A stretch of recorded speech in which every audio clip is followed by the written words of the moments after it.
Kind of. Not really. I don't know where I'm going with that one. That whole thing. What was the question? Yeah, what was the question? Body count. We're all getting a little delirious right Body now. count. It's getting a little late, but we'll move it on. Oh, you wanted to see the stats, Right. Chris? Can you? Oh yeah. Let's yeah. bring the science. I was just curious. Bill Nye. The science guy. Bill Nye the Science Guy. Someone Go just on. said they want a virgin who cooks. A virgin who Funny as cooks? fuck. Okay. Okay. Is this the first one, Chris? Yes, it is. This is the first science. The first science. Okay. First. The first science. The first science of the night. One science, So, Chris, it's a please. little small for us. Can you you're gonna have to do control mouse wheel up. There you go. So I can't read this. Women who have more non-marital sexual partners are more likely to be, the first one's infected with STDs. Second one is more likely to have stable marriage. Less likely to have a stable marriage. Chris, can you scroll down with the mouse wheel? We're blocking the bottom one. Are you able to scroll down? Or no, without the control? Scroll, make it bigger, Chris. Bigger. There we go. Scroll down though. Keep going. And then these ones, scroll down a bit more. Okay. Women who have more non-marital sexual partners are less likely to be happy. Women who have more non-marital sexual partners are more likely to be depressed. And that's from the CDC National Center. I don't know. It's from the CDC. That's the source. National Center for Health Statistics, National Survey of Family Growth, 1995. Okay, scroll down just a little bit more, Chris. That's all it goes. Oh, okay. You can just scroll back up, I guess. So that's one. That's from the CDC, and it shows like as you go along the axis, the more partners it has. I mean, the STD one makes sense. It looks like we're blocking a bit of that graph, though. And then Trend is pretty obvious. yeah.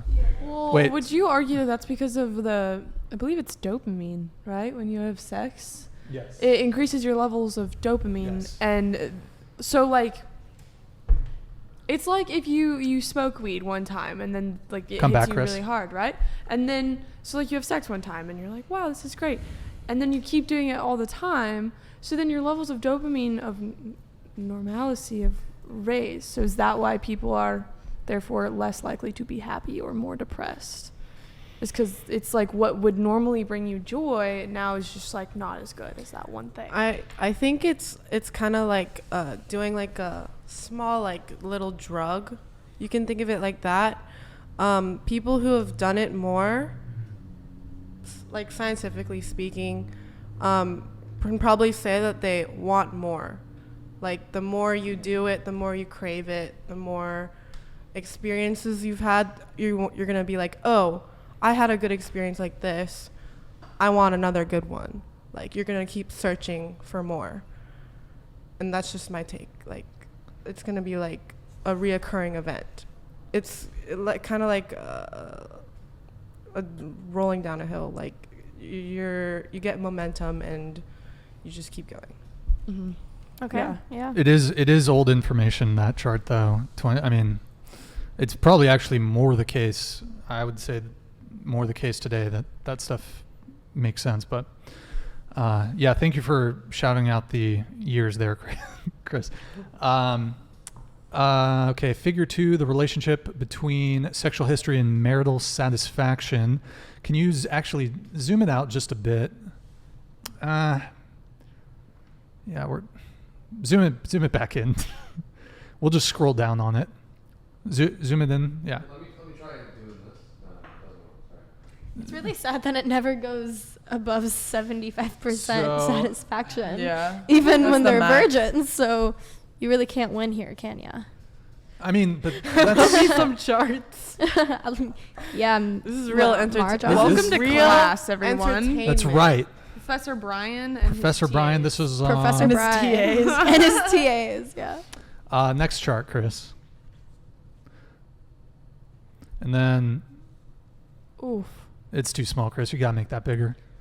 I think it's funny that The- these men are Chris. performing these studies. The chances Oh, of yeah, no divorce shit, after man. 5 years of marriage by marriage cohort and number of premarital sexual partners.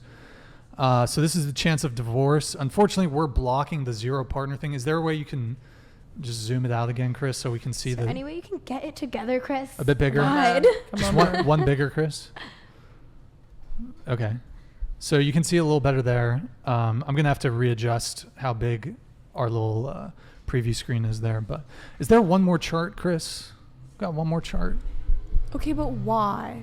Why are these charts Why being is made? it so drastically different between someone who's been with like double-digit people versus someone who's been with one person? Like Agreed. why? Is it because they're just focused on the physical aspect? And marriage is hard. Love is hard. So I think there's a lot Relationships of- Come back are to it, Chris. Hard, right? It's ultimately at the end of the day, you have to choose to love who you're with. You know, because there's a lot of things that like, shit happens, right?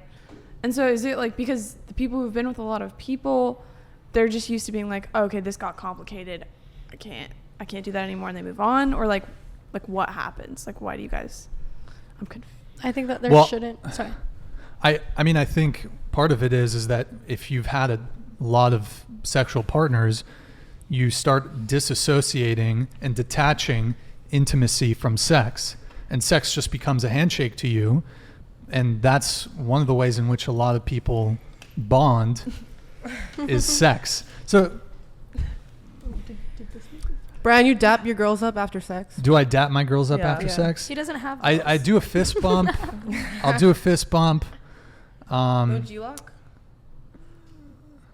G-lock. Yeah. The Oh, double you're position. I'm Sorry, too. I don't know. I'm too pale for that. I'm too white. I learned it in high school, bro. So pale. How'd you do Give it? me no. No, Give me your incorrect. I also finger. learned it. And you go like Go up. go. Wait, You done the Spider-Man one? Brian, you're not even trying at this point. Anyways. Oh, that's, Okay. So what does it look like? A fucking bald spot. Jesus. Sorry, my hair's really greasy right now, so I'm trying to like keep it I feel like together. it's kind of one of those things though.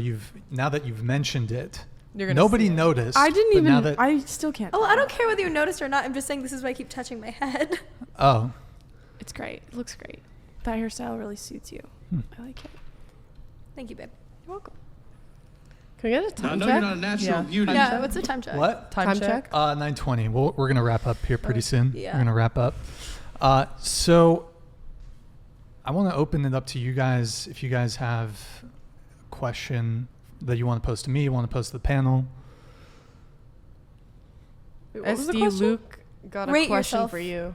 Brian. Hold on. We'll go around. What's that? SD Luke got a question for you. Bro, Brian is pushing 35, talking to college freshmen.